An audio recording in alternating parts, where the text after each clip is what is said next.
Good morning. My name is Mithun Kamath, and I'm the moderator for this session. The term 21st century skills has been around for almost a couple of decades now. And there is a broad consensus that we need to incorporate these skills into mainstream education.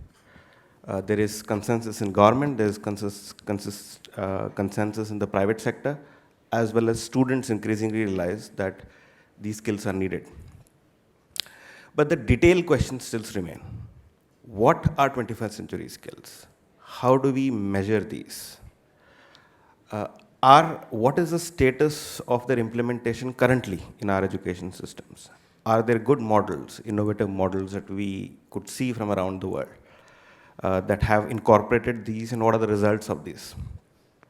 So this panel will attempt to discuss all of these issues in the next hour or so. So I will begin by querying and discussing with our distinguished panel, which I'll introduce soon. And then we'll end this with a Q&A session at the end.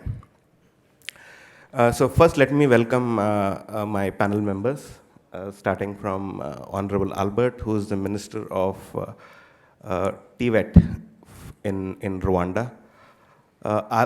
Rwanda has done a lot in terms of incorporating skills education into the education system, and Albert has led that from the front and continues to lead it. So welcome, Albert. Next to him is Ms. Jiaojiao Li. She is the head of the new vision for education from the World Economic Forum. The forum, as we all know, has been actively engaging on the skills front and is looking at developing a new vision for the education of the future. And Jiaojiao leads that initiative. So good to have you here, Jiaojiao. Next to her is Professor Fernando Reimers, who is the Ford Foundation Professor of International Education with the Harvard Graduate School of Education. And he himself has conducted a fair, extensive amount of research into this subject. And we're all quite keen to hear his views on this subject. Welcome, Fernando. Next to him is Mr. David Crone, who's from Plan International, and who will discuss this subject from an implementation point of view with us. Welcome, David. Could I request the panel to first give out their opening remarks on this subject, starting with Albert. Thank you, Mithun. First of all, let me thank you for giving myself and colleagues here the opportunity to discuss such an important topic today. And let me thank you, the audience, as well, for the interest to join this session. There are a couple of things that we need to discuss, looking at what was discussed yesterday, looking at the momentum. I've never seen debate going around, particularly in relation to the education we want, particularly education that take into consideration the need for skills, because unlike 20 years ago, today, when we talk about education, we talk about society, we talk about the environment, we talk about the link between the demand and supply. And that's why I think it's very important to engage and critically understand the role that skills required in order to build education that will meet our needs. Our needs are universal, but they are also specific, depending on the society, depending on the vision of our country, our region, and the world. So I really thank you for giving us such an opportunity, and I'm sure it's going to be looking at the panel, and of course the audience with various backgrounds. This is a great opportunity to look into the future, but taking into consideration the situation that we are in today. Thank you so much. Hello, everyone. Same here. Very glad to be here and be discussing this very important issue here with everyone. 21st century skills are very important for today's economy and for the future as well. At World Economic Forum, we started a project called, multi-year project called New Vision for Education. And we're here to launch our phase 1 work report. One main focus for our report here is to look at the skill gaps around 21st century skills across geographies and to explore new ways to close those gaps. So we didn't reinvent the wheel. We went through literature review. We went through existing frameworks on 21st century skills. And it has been consistent across the board in terms of what 21st century skills should be and what they are, why they are important. But what is interesting is to see the reality versus the theory. We are still very basic on 21st century skills, and schools are still not addressing some of the very important skills that are very needed for to grow and expand the future economy. So I'm very keen on hearing all the panels here on your point of view to answer some of the questions that you have, Mithun. And we'll be very happy to discuss the topics with everyone here as well. Thank you. Fernando? I think we have an opportunity, and the opportunity is to resolve a paradox. This paradox has 4 corners, 4 angles. The first angle is that we know that 21st century skills matter, and we know what they are. And we know what they are because a number of groups independently have been working on this subject at least since 1990. For example, UNESCO put together a very famous commission, the Delors Commission, that engaged on a broad worldwide consultation that led to the publication of a report called Learning the Treasure Within. It's a wonderful vision, remains a vision. More recently, in the United States, 1990, the SCANS report, an initiative of the Department of Labor, identified the urgency to teach 21st century skills and led to the creation of a broad-based advocacy movement, the Partnership for 21st Century Skills.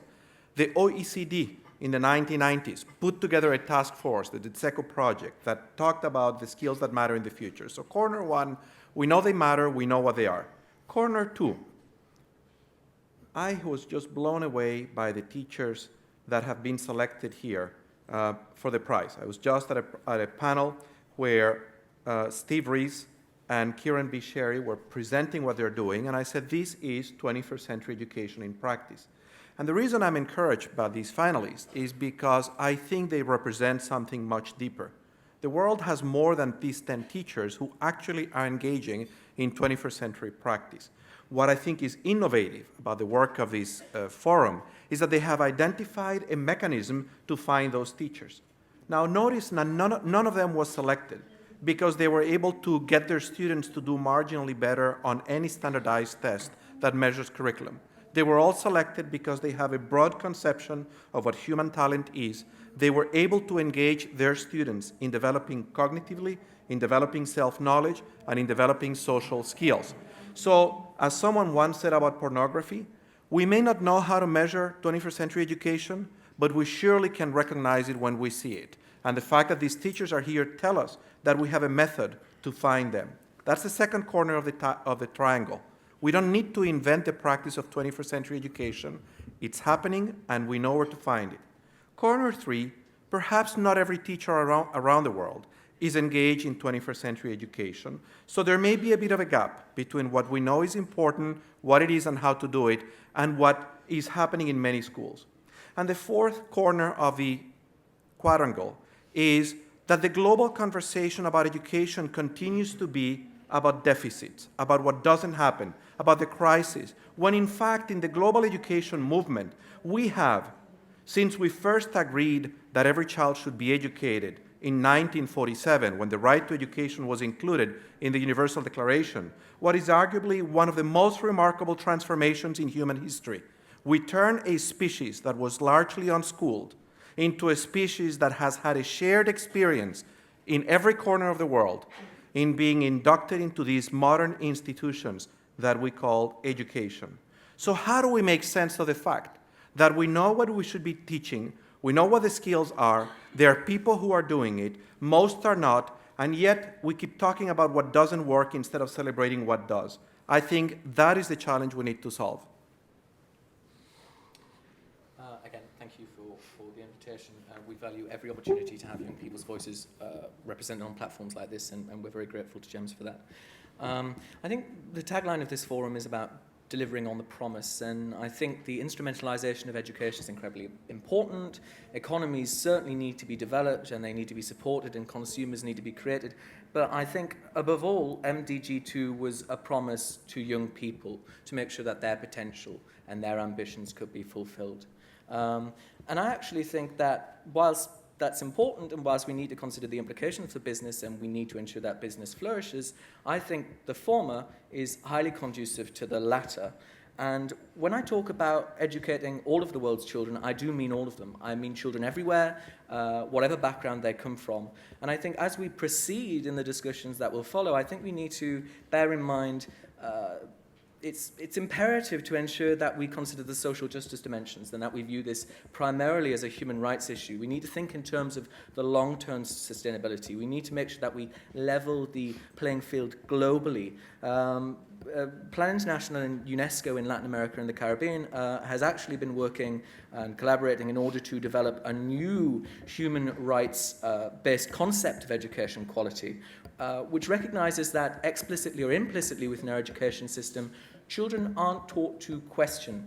Children aren't taught to analyze or think independently for themselves. They're not told to interpret data, they're told to understand data. They're told to recite it. They're not told to reason logically, they're told to be depositories for information, which is then tested through standardized tests, which unfortunately isn't the best way of thinking creatively and innovatively how we can move forward with monitoring and evaluating how 21st century skills develop on the trajectory over the next few years. I think ultimately we need to bear in mind that this is a discussion that has happened for the last 20 years and more, but unfortunately the skills that are required today are exactly the same as they were required 20 years ago.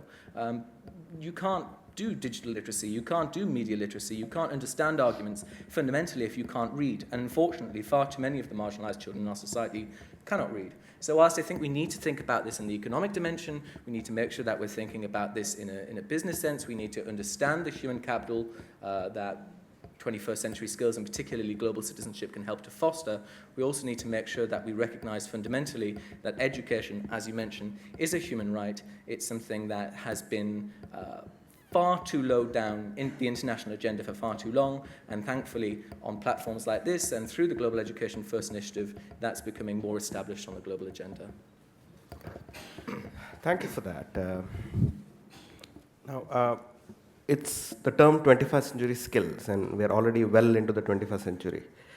But I'm not sure, and Fernando, this is specifically directed at you, I'm not sure if there is consensus on what 21st century skills mean.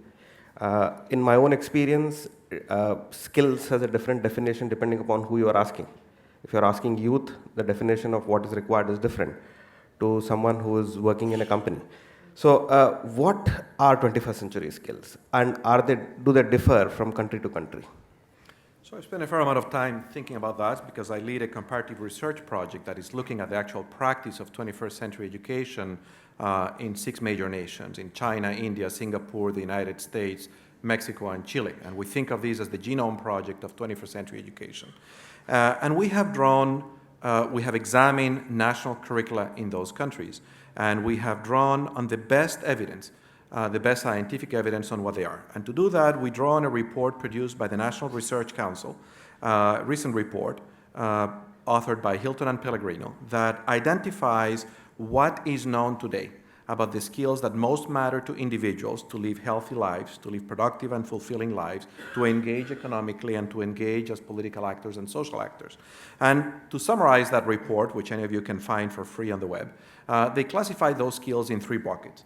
Cognition, which includes knowledge, cognitive processing, innovation, and creativity. Self-knowledge, which includes self-regulation, the capacity to set goals, to reflect on what you learn, to persevere, and so on. And relational skills, the capacity to work with other people. Now, any consensus is provisional. If you look, and we have taken the time in the Global Education Innovation Initiative, in this research project I'm talking about, to look at all the existing frameworks. And there is an 80% consensus. Yes, there are some groups that may emphasize, for example, I think that global competency is a very important thing. Speaking foreign language is very important. Not everybody would see that as a 21st century skills. There are some groups that would see other aspects of 21st century as very important. But for the most part, we have consensus. I think to come back to the paradox that I was outlining at the beginning, we need to ask ourselves, why are we in a place where, in spite of remarkable consensus for over 20 years, we seem to still be talking about the problems as opposed to celebrating the successes? And I think part of the problem is in our own mind, is in a mindset that imported into the education systems ideas that had been used to manage improvement in industrial organizations. And the ideas are very simple. You can't manage what you can't measure. Define the outcome, figure out a way to measure the outcome, and then hold institutions accountable. By and large, this is what education systems have been trying to do for 20 years. And we have to recognize that that process, which has its merits, is primarily helpful to produce what my colleague Clayton Christensen calls sustaining innovation, to produce marginal improvements into a system whose production function is well known.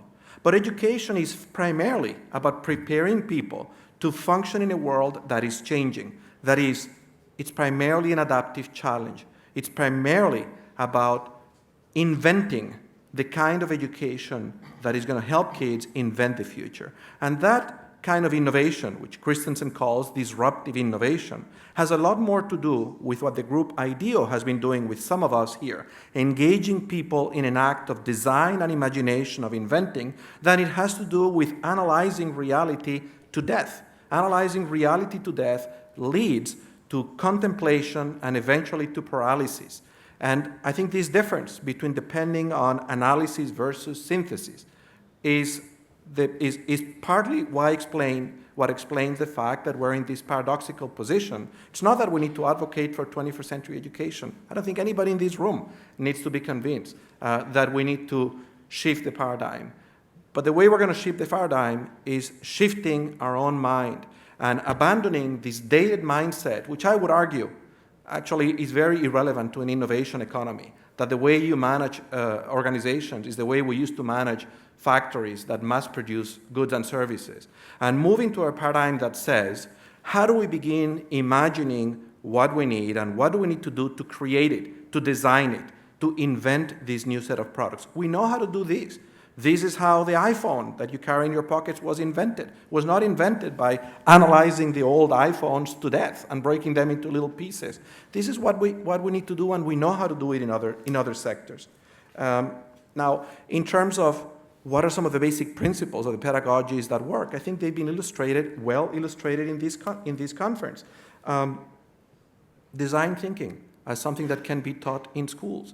Engage students. The Gallup organization conducted about a year ago, fantastic study of 30,000 college graduates in America, where they asked them two things. Are you good at what you do? And are you happy? And then they asked them a lot of questions about their college experience, and they found what was the relationship. You know what they found? It didn't matter what they had studied, where they had studied. You know the three factors that had a lot to do with whether people were good at what they did and were happy, 5 years out, 10, 15, 20? Number one, did you take a class that engaged you with the real world, not to analyze it to death, but where you had to solve some issues? If you had had that experience, you were 3 times more likely to be good at what you did and to be happy. Number two, did you come into contact with someone who cared about you enough to challenge you, not to pat you in the head, but to push you, to push your thinking, to push you to do your best? Again, if you had had that experience, you were 2.5 more likely to be good at what you did and to be happy. Number three, did you engage in any kind of activity, what we would call project-based learning, that extended outside a course, that gave you the opportunity to create, to produce something? Again, 2.5 times more likely to be good and to be happy. And if you had had the 3 experiences, you were 12 times more likely to be good at what you did and to be happy. But you know the sad finding in this study? The vast majority of these 30,000 people hadn't had any of those experiences. So it seems to me that the facts are in front of us to see. We know what works in education. What we need to do is shift this paradigm that keeps talking about what is broken and what is missing and what doesn't work and all the deficits of school systems, which depress the people who are working very hard every day to improve, and instead begin to look at what works and celebrate it and document it and say, how do we do more of it? No, I think that's point very well made. Thank you so much for that. Now, Jiaojiao, I am aware that the World Economic Forum has also looked at defining 21st century skills. In the context of what Fernando just said, would you like to elaborate a little more on that? Sure, I would love to add on. So in our project New Vision for Education in collaboration with the Boston Consulting Group, we again look at the existing framework and synthesize the current work into the 21st century skill framework that we call, and we bucketed skills into 3 groups. And I think we're pretty consistent. Fernando and I were aligning yesterday, and we're pretty consistent on the skills in the framework. So what we are looking at is what we call foundational literacies, competencies, and character qualities. So on foundational literacy, those are the literacies, numeracies, ICT literacies, scientific literacies, financial literacies, and civic literacies, which are pretty much knowledge-based in what the current education system has been focused on. On competencies, the skills become soft. There are communications, collaborations, creativity, critical thinking, and problem solving. On character qualities, it's even more ambiguous. There are initiatives, leadership, perseverance, persistence, and grit, and curiosity, etc., and social civic awareness, adaptability. So all of this is what we are looking at in terms of 21st century skills, and pretty consistent, as I mentioned, across the board. So what is interesting to your question is, with all this existing work, and that has been documented in the past 20 years, we are still thinking 21st century skills are not that clear exactly what they are. People are still debating what they are. I think there are 2 reasons to the problem. Reason 1 is education has very low tolerance for ambiguity. For the skills where we can define and measure, that has been the focus of education. But for the skills that we cannot define and measure, that has been completely out of the education systems. So that's why competencies and character qualities in our framework, when we were doing the comparison of the skills across the board, we find tremendous challenge to find the right data indicators to measure exactly how schools are performing, how countries are doing in those softer skills. And the second layer of challenge to acknowledging the importance in teaching 21st century skills is some of the skills are highly contextualized. Critical thinking and problem solving for a job in, say, sales and marketing for a consumer product company in Latin America would be very, very different from critical thinking and problem solving skills for a data analyst for a IT company in North America. So how can education addresses all the nuances to bring life to all these different intangible skills is the challenge facing everyone today, developing world as well as developed world.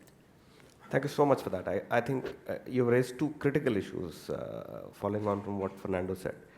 Though there is consensus broadly that there is a set of skills, the way it is defined across multiple geographies or in various contexts could be different.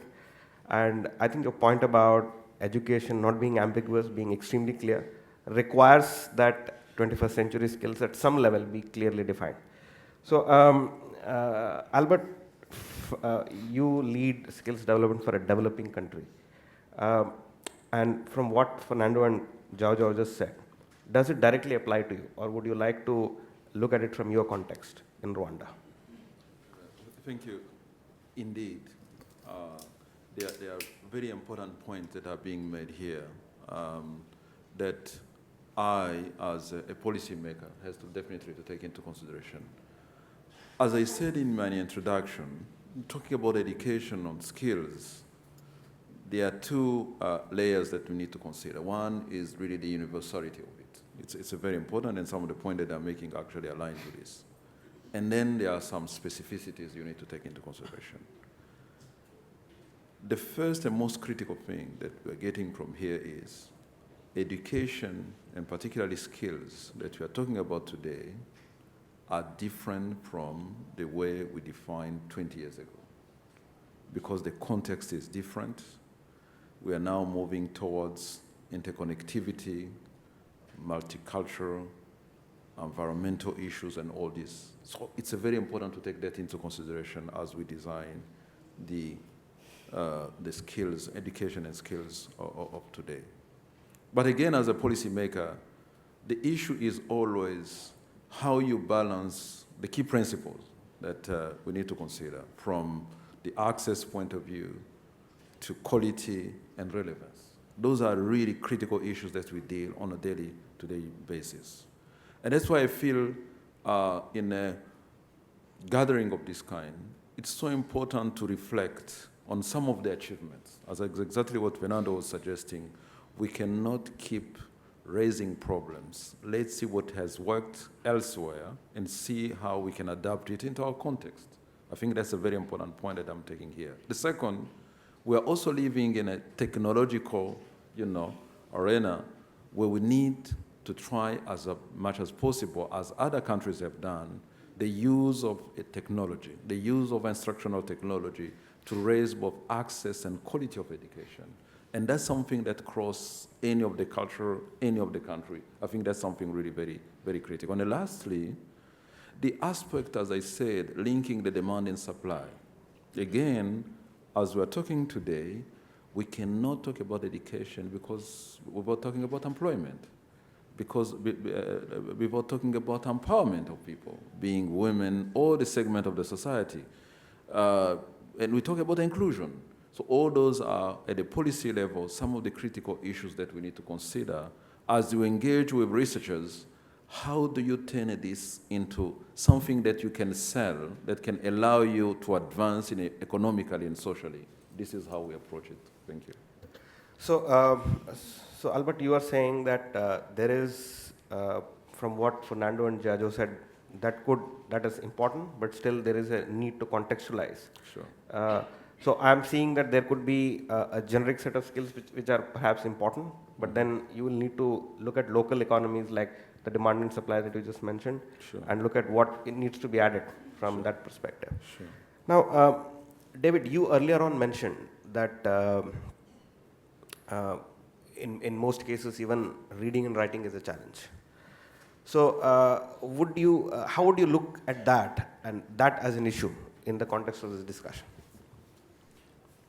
Literacy, fundamental skill, and as I say, I think that it's the plane upon which all of the skills are built, and I think there's universal agreement on that. I think it's probably worth considering. We haven't touched too much on the problems, and I do want to think about the solutions, but in terms of the problems, I think it's worth putting it into context. We're talking about 58 million children who don't have access to primary education. We're talking about the fact that a large proportion, significant number of children and young people don't progress to secondary education. We're talking about 140 million children who, despite the fact they've been in education for 4 years, can't read a simple sentence. We're also talking about more than 600 million young people around the world who are currently not in any form of education, employment or training. And in addition to that, there are estimates which suggest that around about a third of all employers think that they don't have sufficient skills within the market. They don't have sufficiently trained graduates of high schools or of universities in order to meet the demands that they have. So the prognosis is quite bleak, I think. But I don't think that literacy is necessarily the be-all and end-all. I think that I work with young people from diverse backgrounds, both in the UK and around the world, and we were very fortunate as part of a piece of research that we're doing with the Brookings Institution, with UNESCO, and with UNICEF as part of the Global Education First Initiative on global citizenship. And of course, global citizenship is one of the three strands of the initiative. A piece of work in Bogota in Colombia. The mayor of the city of Colombia is pioneering, really providing a really comprehensive framework which actually doesn't require massive amounts of literacy because it relies upon bringing out young people's skills through their creativity, through their imagination. Of course, we're talking about a country in which narco-trafficking is a significant issue. We're talking about a country in which young people have been exposed to violence for a long time. And we're talking about schools in areas where actually young people don't necessarily have strong academic prospects, where they're coming from unstable family structures, where they are coming from perhaps contexts where they've been embroiled in violence or drugs, or unwanted pregnancy. So we're talking about young people who are coming from the lower socioeconomic groups. And yet, going into that classroom and speaking to those students, the animation with which they were able to speak about a wide variety of topics, using model UN structures, learning about their country's political systems in real terms, not just talking about the structures, but how power actually works. Thinking about, for example, how Colombia is a democracy, the strengths of its democratic process, and how it interconnects with other countries around the world. There's certainly a nuanced cultural and local dimension, I think, to global citizenship, and they do put that in terms of their identity as Colombians and also in their city, but I think there's also that international dimension. I think that understanding of globalization and the understanding of the shared values, human rights, the rule of law is increasingly important as part of the global citizenship framework. And speaking to these students, they clearly had informed opinions. But you can't gain informed opinions without necessarily having the literacy skills. So whilst you can use creative methods which really engage young people who don't necessarily have the academic background, the literacy is of course important. But what was very clear to me and to the other people who, my colleagues who attended, and we have a group of esteemed professionals from a range of sectors who are participating in the research and collaborating with other processes like it, were staggered with the fluency with which young people were able to talk about these issues. And young people who, for many in society, they might be considered a write-off, actually have very informed opinions, not something that has been instilled in them, not something that they have been told to think, but they've been taught how to think. But ultimately, literacy is a foundation which is fundamental, and it can't be. We can't escape the fact that without it, people simply can't get the information that they need in order to put into practice the skills that we're trying to cultivate. Thanks. So, if I summarize what I've heard so far, literacy being a foundation to everything that we're discussing here, is that there is perhaps a generic set of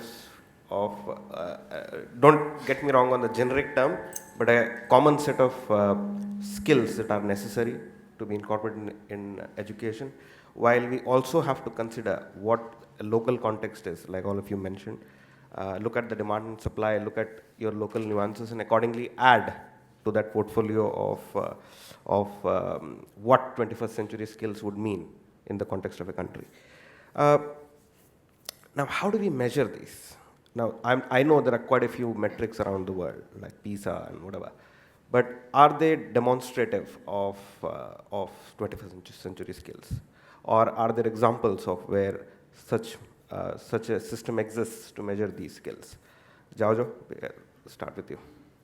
All right, my heart keep on moving from one side to the other. On the one side, I understand education, if the skills are not measurable, chances are education wouldn't be able to focus on it. And so the priority for education, and oftentimes teachers' performance are quite tied to the tangible outcomes that can be assessed and measured out of students. So if we can't come up with the right metrics and dimensions and data indicators for some of the higher order skills that we're talking about here, chances are it's going to fall low on priority. But on the other hand, do we really need to measure certain skills that should be coming out of our human nature? The moment you start to teach someone how to walk, that person loses the ability to walk. So I think two parts to that question, I guess. For one is we need to be better thinking how to integrate those skills into the skills that are not easily measurable currently, integrated into the skills that can be easily measurable. To David's point earlier that literacy, for example, if we can build the content and curriculum to incorporate much higher order skills, critical thinking, creativity, and global citizenship as part of the content to teach literacy and make literacy and numeracy a tool to understand broader humanity and science and culture and arts, then that's one way to do it. And the second dimension, currently we have technology. And technology can do a lot more than we can imagine with our traditional assessments.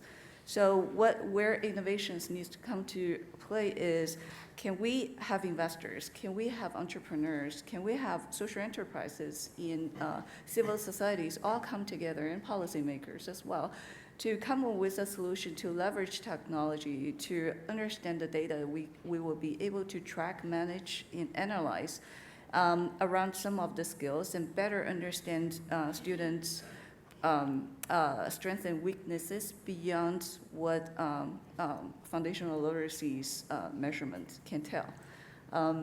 So that's, I think, are the two ways that we can explore. Okay.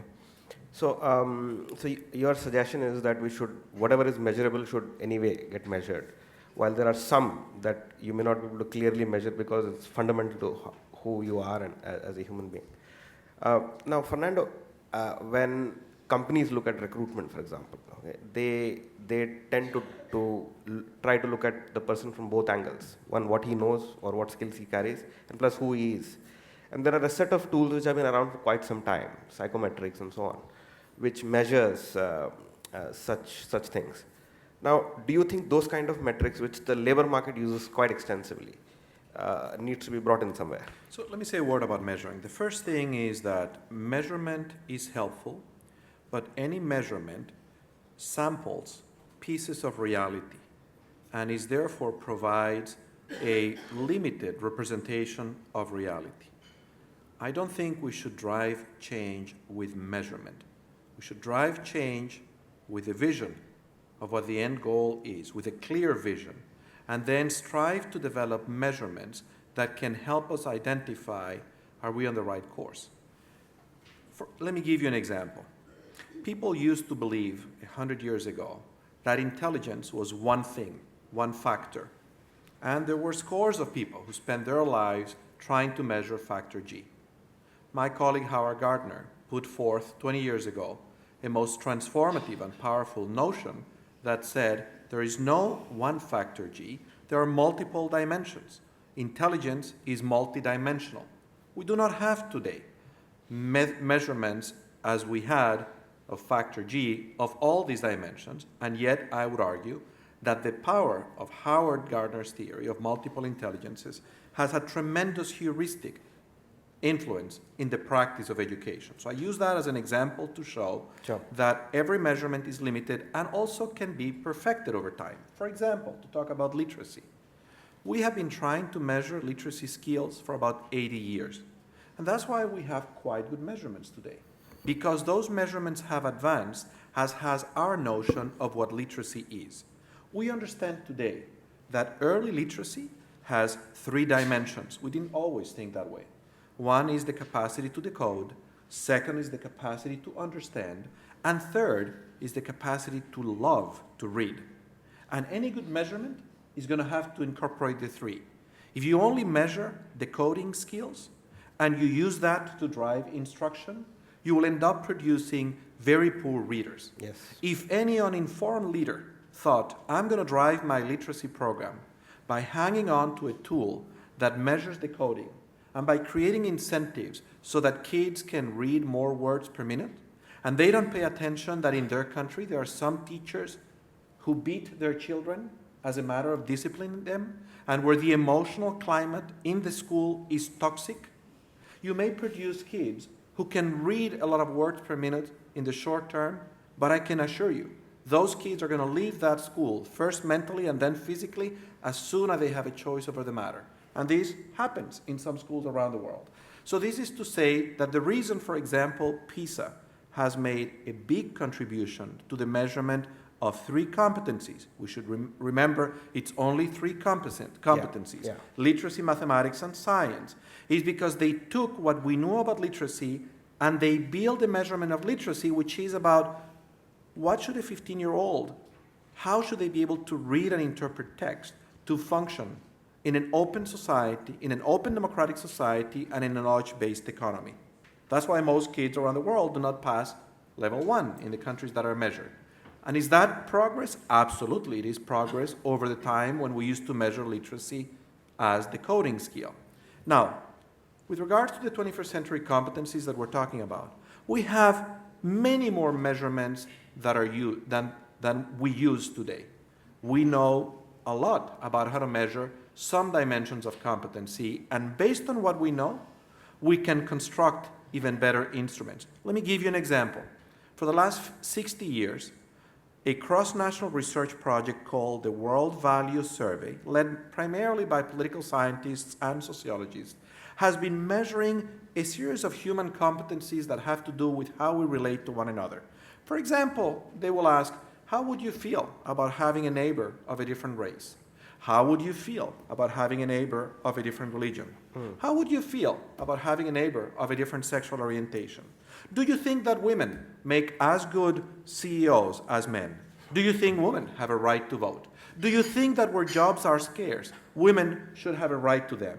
Those measurements measure a fundamental competency in the 21st century, which is the ability to accept the basic rights of every human being and to get along.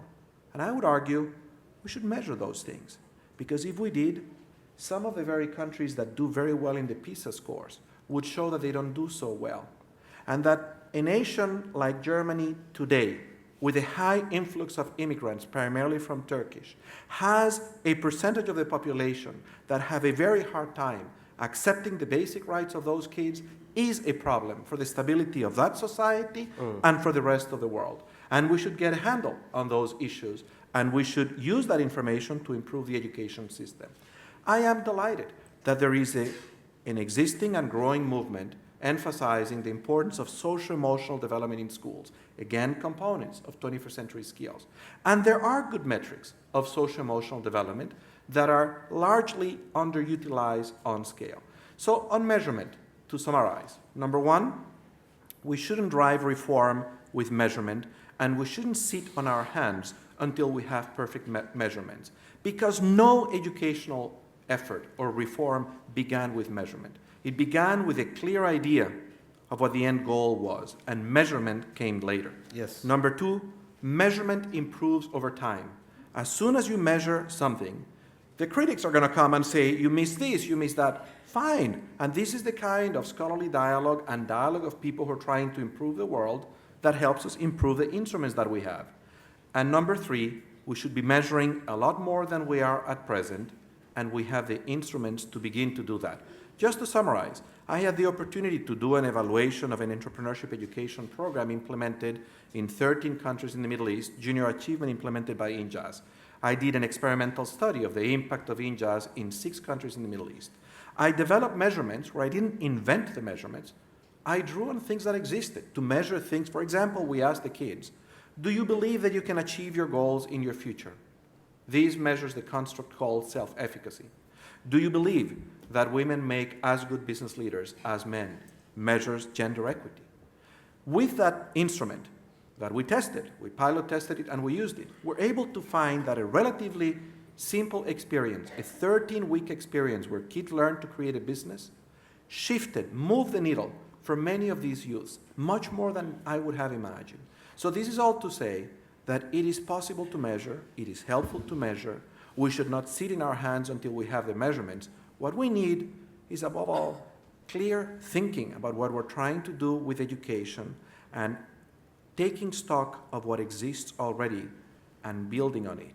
Sometimes remixing, assembling it. We have to stop making excuses by just focusing and overanalyzing the problems and pretending that there is no good work happening under our noses, because as we see from the teachers that have been recognized here, there is a lot of good work, and it'd be a failure of leadership to be paralyzed and not use that energy and that good work as a lever for further improvement. And I agree with what you said. Let me just say one more thing. Sure. One of the things that we can do in the 21st century is find a way to have voices of students, of young people, and of teachers. And it is, because of technology, incredibly easy today to find a way at scale to give the teaching profession a voice in the conversations we're having, as well as to give students a voice. So that's what I mean by designing the next iPhone. We have the tools that we need, and if we have a conception that says maybe what we should be doing is listening a little bit more to those who are close to the practice of education and using that to figure out how do we bring the rest along. And on that note of listening, those of you on Twitter, I know that many of you probably have thoughts right now. I invite you to tweet them. I'm at Fernando Reimers, and I will take the time to respond to you as soon as I get an internet connection after this panel. Thank you so much.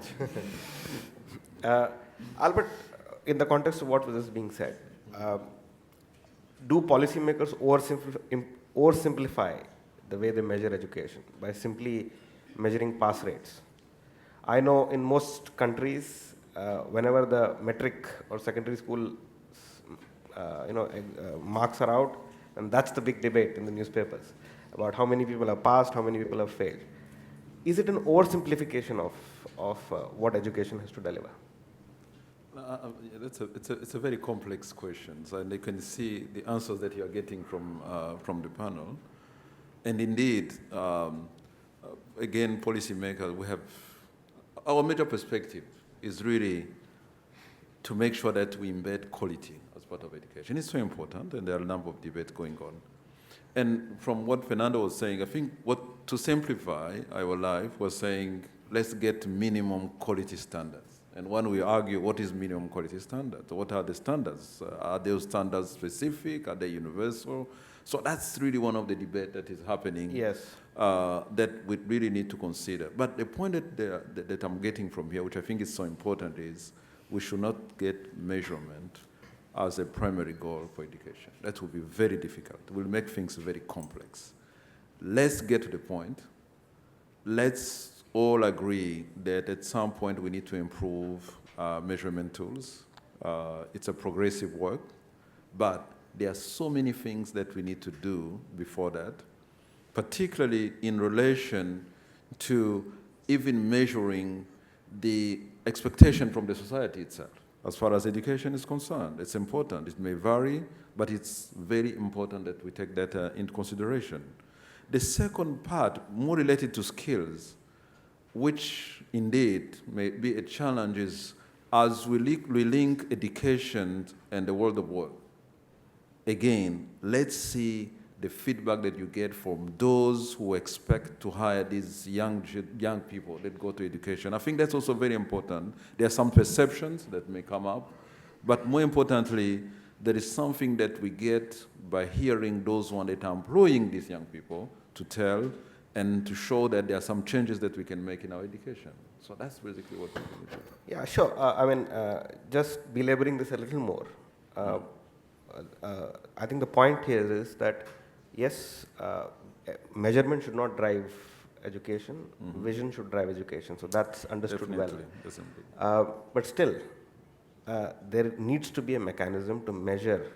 Measurement systems need to be more comprehensive, to look at a much broader set of skills that education is delivering rather than just pass rates. I think that's the point. That's a very and would your, I think the important thing for policymakers is to get onto this quickly.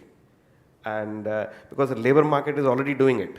I mean, it's been doing it for quite some time. Sure. And I think it is important that policymakers look at this and bridge that gap. Indeed.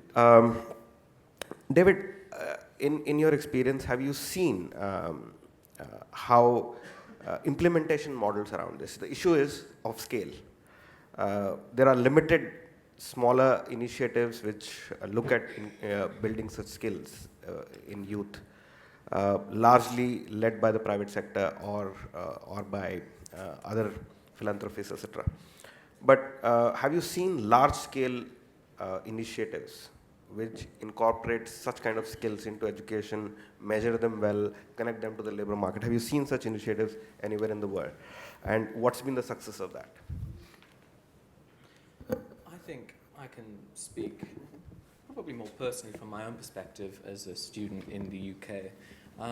In terms of the schooling profile that I had, I grew up in an area where actually culturally there wasn't a strong, passionate culture about education, where unfortunately parents generally had lower literacy rates, where young people didn't have ambition to a large extent. They didn't understand their potential. And it wasn't until very recently that I myself realized that psychometric testing is actually an important part for the industry.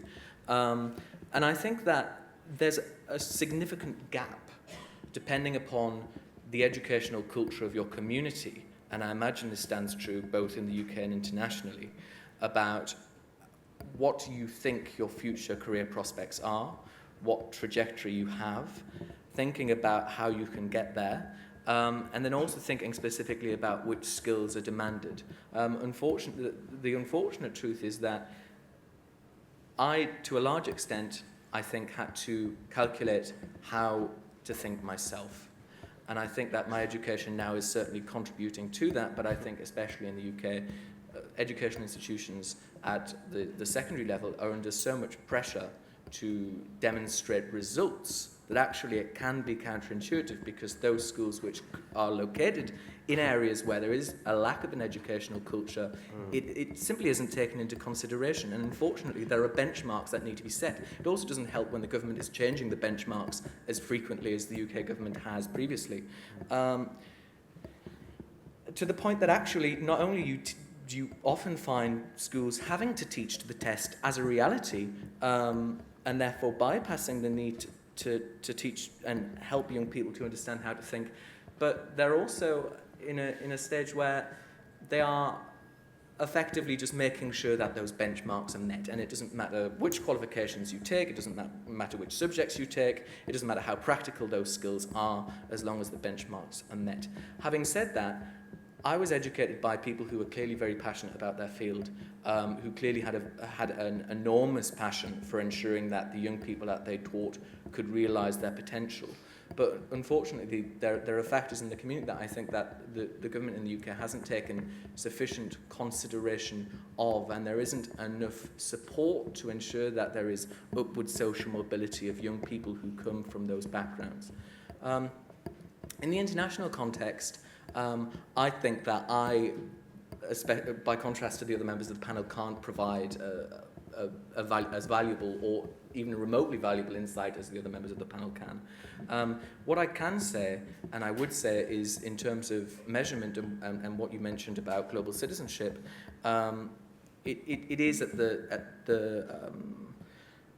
the most foundational level, and sometimes it is as simple as asking questions and measuring what young people think now and what they think in the future.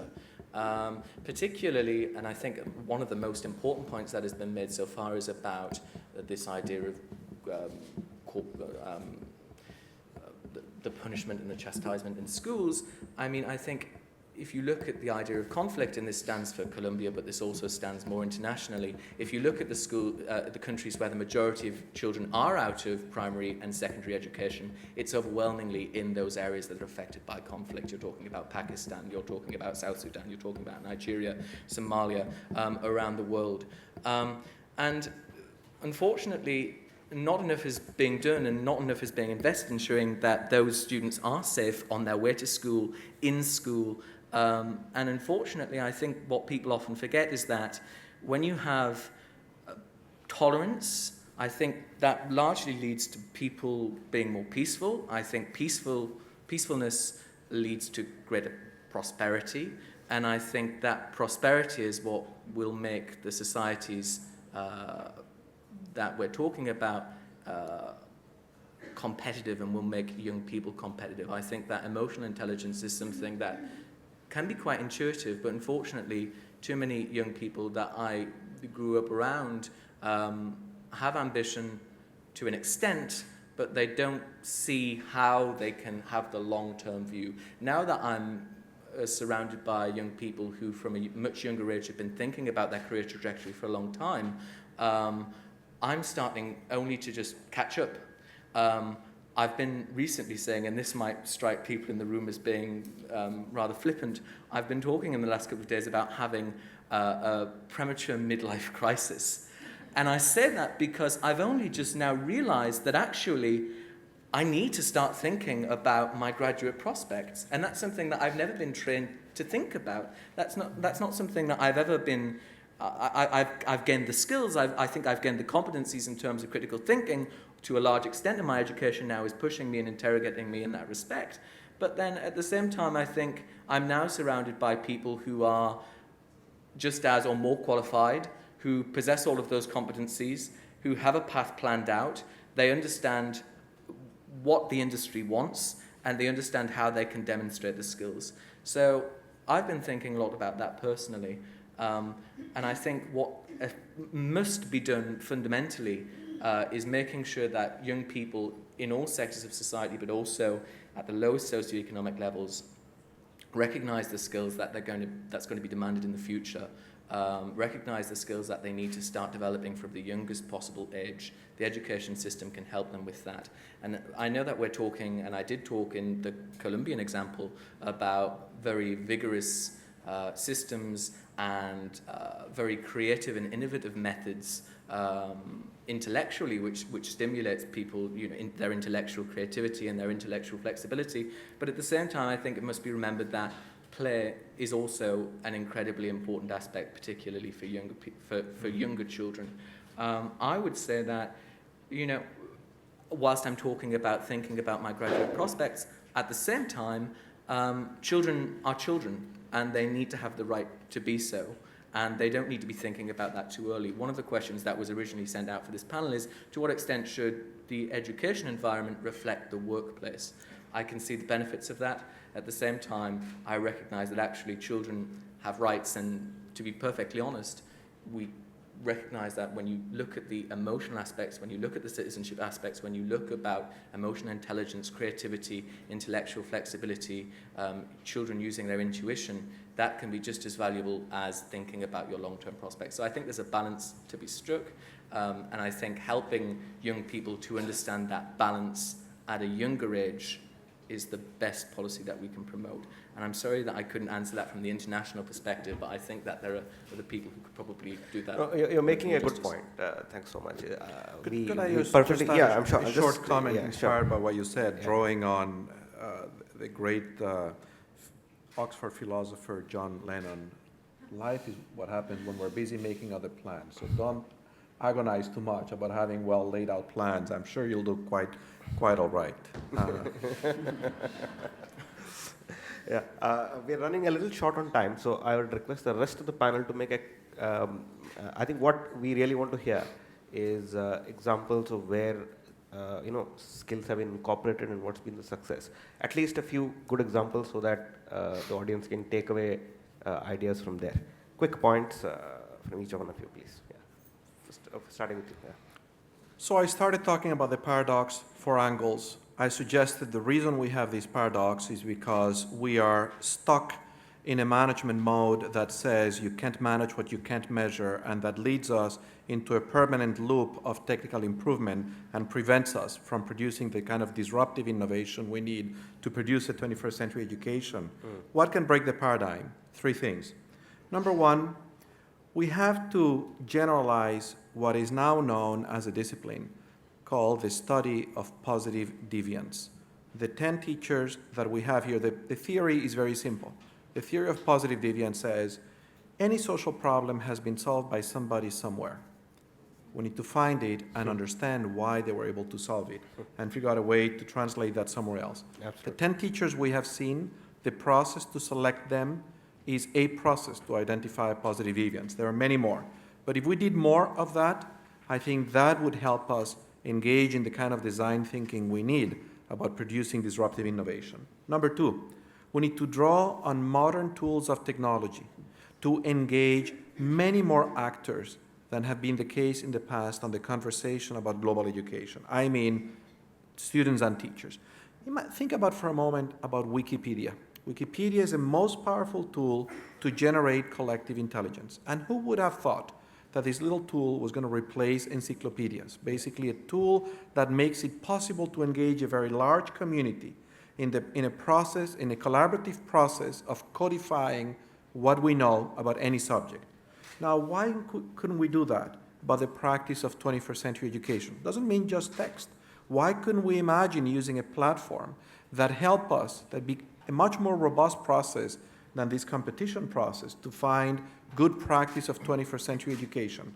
There are some primitive models out there. By primitive, I mean developed 8 years ago. Edutopia would be an example.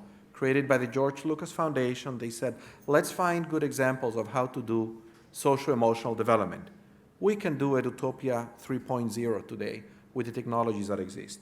And especially if you build a little artificial intelligence into the thing, we could really have a collective mind that could help us improve education in ways we can only begin to imagine. And lastly, I think we could draw a lot from the field of improvement science. The field of improvement science is about how do you organize networks so that the net result of their collaboration is more than the aggregate individual intelligence.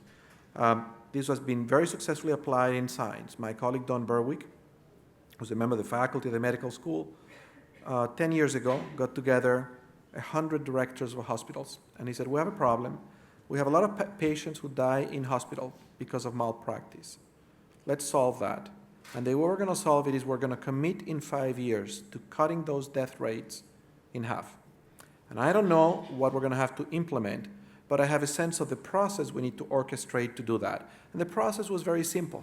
It was basically organize the conduct of 100 experiments at the same time. Organize these groups into identifying specific domains where they wanted to cut mortality rates, so people who died after heart surgery, for example. Get them to examine the problem, get them to examine the best science, and get them to design an intervention, again, design thinking, test it, evaluate it, and learn from it. So it's this notion of essentially develop a prototype, test it, and use that to learn. The same kind of thinking is going into how people create companies, replacing the old idea that you had to develop a business plan, spend years in that, cross every T and dot every I, and instead say, you know what, why don't you instead develop a small, minimally viable product, pivot early, and use that to answer your questions about whether the public would like it or not. So I think if we did those three things, we develop the humility to look for what works and learn from what works, which is going to mean getting many more voices in the conversation than has been the case before. 2, use technology to orchestrate the construction of collective intelligence. 3, draw on improvement science to build networks that together can engage in concurrent design thinking. I think the next 10 years are going to be wonderful. Fantastic, yes. Jiaojiao? Yeah, sure. So to me, this conversation is talking about the questions you asked, why the difficulty of understanding what 21st century skills are and the challenge of measuring them is really trying to drive essentially how can we incorporate 21st century skills in education. And to me, there are two main things that we need to do. Number one is to take learning out of classrooms and take classrooms out of schools. We need to put students in the real world, have them experience what we experience as adults, emotionally, professionally. Put students on the spot making decisions to balance profitability and versus sustainable development. Put students on the spot to understand market entry strategies so that they can figure out the culture and global differences. So what we need to do is really to not just have education simulate the real world, but education cannot do that today anymore, knowing how fast the world change.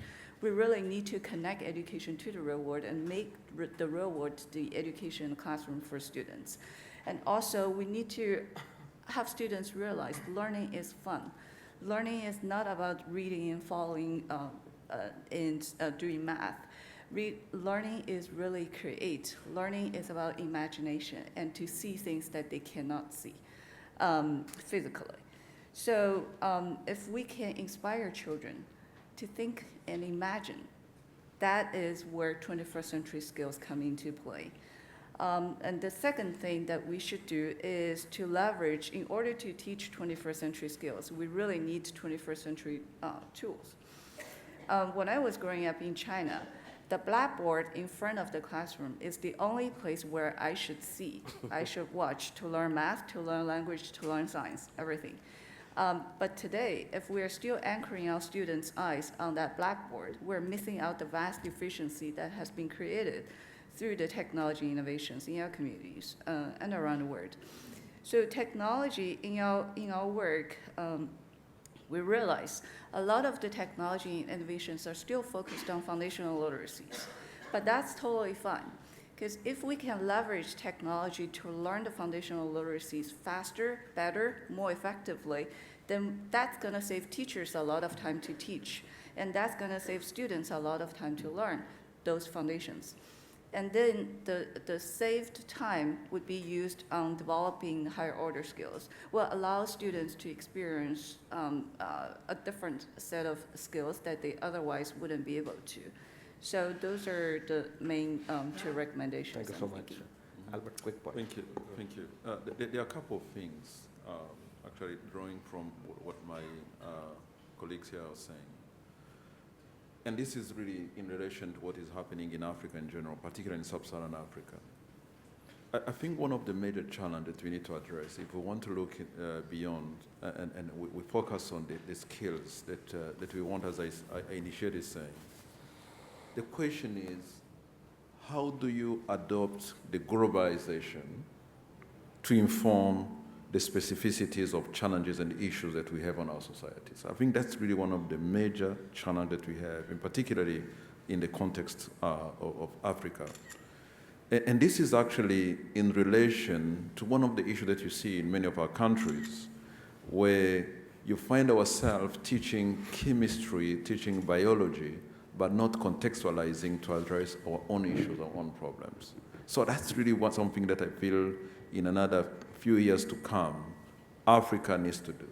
Make sure that as a teacher teaches biology, how does a student going to apply what he or she has learned to support her community or his community to address a number of issues that we face? So that's really very important for us. The second, again, the role of a teacher cannot really overemphasize. It's so important. And the event last evening has shown, that we have champions. So how do you incentivize teachers? They are very important players on the ground. But more importantly, there's a point that is being made now, particularly with regard to the current situation. Education, particularly skills, takes place in a classroom, but it also takes place outside the classroom. Let's make sure that our communities are also engaging with the schooling. One of the issues that we're discussing right now in Rwanda is, as we talk about quality, we say, let's talk about quality also for our population. You cannot achieve quality in education if you don't address it within your population as well. So that linkage with the society, to me, is something we should have to consider as well. Thank you. Thank you for those wonderful points. I'm sure the audience will have a few questions. I'll take 3 questions at one time, so starting from you. Yes. My name is Malik. Can somebody hand over a mic to him, please? Carry on, please. Yeah. My name is Malik. I am the founder and the CEO of Young Leaders Development Program. I visit school on a daily basis and I interact with large number of students from different schools, different tuition levels, different nationality, and I always ask one question. I tell, who of you, put your hand up, if you wake up in the morning inspired, you want to go to school. Very rarely I have few, 1 or 2 or 3 putting their hand. Students see that education does not meet their need. They don't see it's helping them to achieve their goals. And I'm not talking about just grade 5 and 6, sometimes grade 11 and 12. They see it as a mean to get a certificate, to get their university degree and try to get a job. So education is not fun. What we do in YLDP, for example, we, as Lee said, we take it down and we make them practice what they don't get enough. They don't want to go home. Why don't we make the school and this fun? and give the children and the young people what they want, so they will really go and be inspired and change the world. So emotional intelligence you mentioned is very, very important, and I don't see it in any school. Thank you very much. Thank you so much for your comments. Yes, the gentleman over there.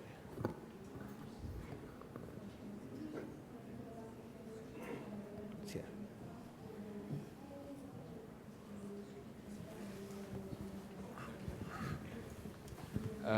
My name's Armin Doucet. I'm a teacher in Canada. My question is for Mr. Fernando. Harvard being probably the top school or top university in the world, my question is, teacher training for you guys, how have you revamped it and reimagined how you're doing the actual teacher training so that they bring these thinkings that you're talking about today into the classroom and start innovating and start leading that innovation in the class? And there was a lady behind, I saw, yeah. I'll take that as well, yeah.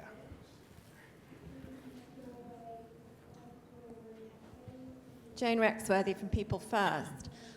Really interesting conversation, and one of the questions I have is how we make teachers really relevant in the skills industry, and I think we've just heard from the teacher from Canada. But the question is, how do we bring industry and teaching together so that our teachers actually go into industry so they can come back and make it relevant? Okay, I guess the critical question is about teacher training.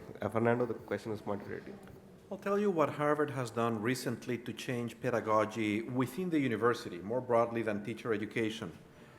It has done three things. The first one is to empower students by launching a President's Challenge. We began to do this 4 years ago, where the president said, I'm going to set aside $100,000 for students to work in teams designing a solution to a challenge in the areas of education, health, poverty, sustainability, and I forget the fourth.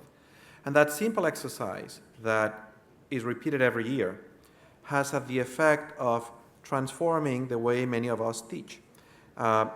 Because of on average, about 400 students participate in this competition every year, which is a fraction of the 25,000 or so students in the university. But now every dean is repeating a challenge. There are challenges galore in the university.